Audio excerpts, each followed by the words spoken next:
Riggs, work at Tourig in Golden, Colorado. We build conversion vans and came here to Little Victron experience to expand the knowledge base.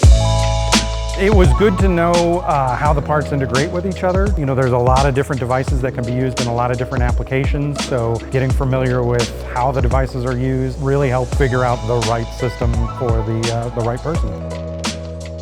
So we learned a lot about the lithium batteries, how we're looking to maybe integrate those into our system. We have a special site that we're using an inverter on. So they really helped understand that inverter more and maybe some troubleshooting efforts on what we can do to fix some problems that we're having.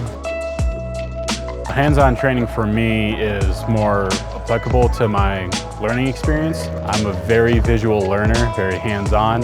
Reading a book just doesn't do it for me.